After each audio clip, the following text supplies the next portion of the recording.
বাংলাদেশে যে পদ্মা ব্যারেজ এবং পদ্মা সেতু, এটার প্রয়োজনীয়তাটা এটা অস্বীকার করবার কোনো উপায় নেই।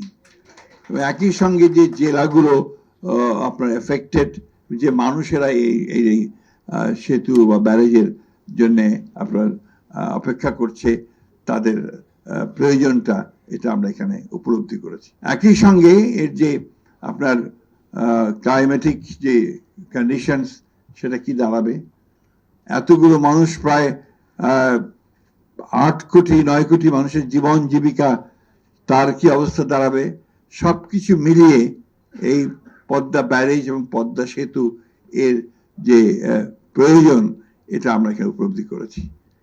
একই সঙ্গে আমরা এটা উপলব্ধি করতে সক্ষম হয়েছি যে দীর্ঘকাল প্রায় 7 বারের এটা ফিজিবিলিটি স্টাডি হয়েছে, এর উপরে আলোচনা স্টাডি হয়েছে, কিন্তু দুর্ভাগ্যক্রমে এখন পর্যন্ত আমরা সেটা ঠিক একটা ডিসাইসিভ কোনো জায়গায় আসতে পারিনি। যে কথাটা এখানে আমাদের বিশেষজ্ঞরা বলেছেন অত্যন্ত জোর দিয়ে, আমি সে কথাটা অত্যন্ত জোর দিয়ে বলতে চাই যে এই কাজগুলোর জন্য সবচেয়ে বেশি যেটা প্রয়োজন হচ্ছে পলিটিক্যাল কমিটমেন্ট।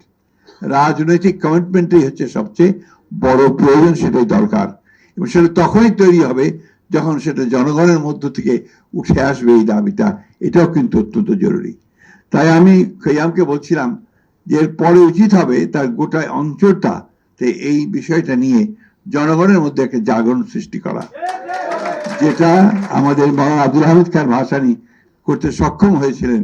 তিনি ফারাক্কা মার্চ করে গোটা বিষয়টাকে, সেই ফারাক্কা ব্যারেজের বিষয়টাকে শুধু দেশে নয় আন্তর্জাতিকভাবেও সেটাকে সামনে নিয়ে এসেছেন, যার ফলশ্রুতিতে আমরা দেখেছি যে শহীদ প্রেসিডেন্ট জিয়া রহমানও সেটাকে আন্তর্জাতিক বিশ্বে এই বিষয়টাকে নিয়ে গেছেন।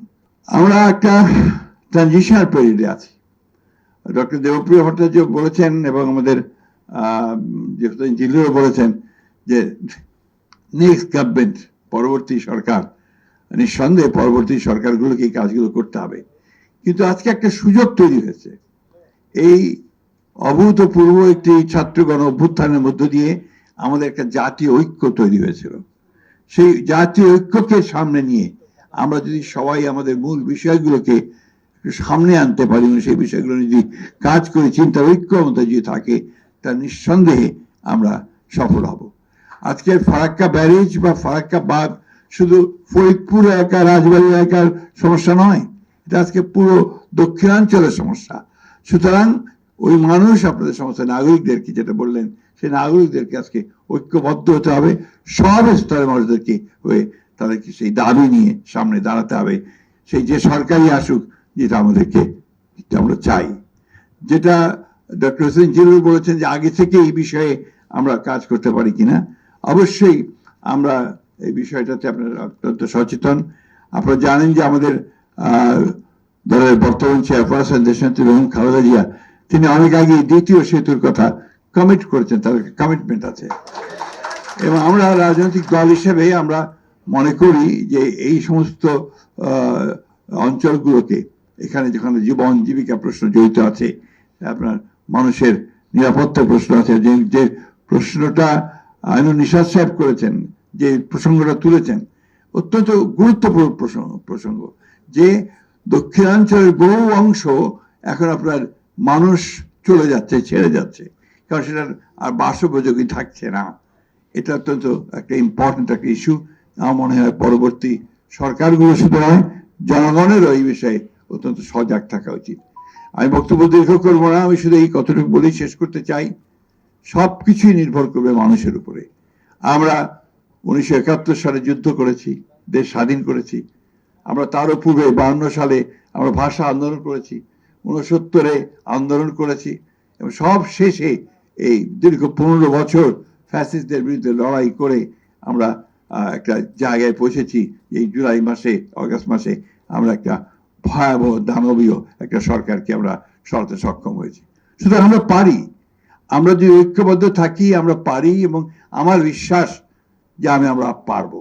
আমি রাজনীতিবিদ হিসেবে আমি তো তাদের মতো আপনার টেকনোক্রেটস নই, এবং সেগুলো আমার জানানোর বিষয় নয়। তা আমি এইটুকু বুঝি যে আমার দেশের মানুষের যে পালস, সেটা আমি বুঝি।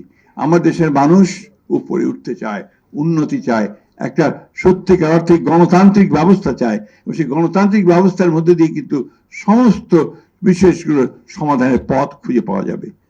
অনেকে আজকাল অনেক কথা বলছেন, সংস্কার হচ্ছে। সংস্কার তো আমরা অনেক আগে উপলব্ধি করেছি। আমরা 2016 সালে আমরা প্রথম ভিশন 2030 দিয়েছি, যেখানে আমাদের সমস্ত পরিবর্তনের কথা, সংস্কারের কথা আমরা বিএনপির পক্ষ থেকে বলেছি, বেগম জিয়া বলেছেন। আমরা 22 সালে আমাদের নেতা তারেক রহমান সাহেব 31 দফা দিয়েছেন, যে 31 দফাই আজকে কিন্তু সমস্ত সংস্কারগুলো যে কমিটিগুলো হয়েছে সেই বিষয়গুলো নিয়ে আলোচনা চলছে।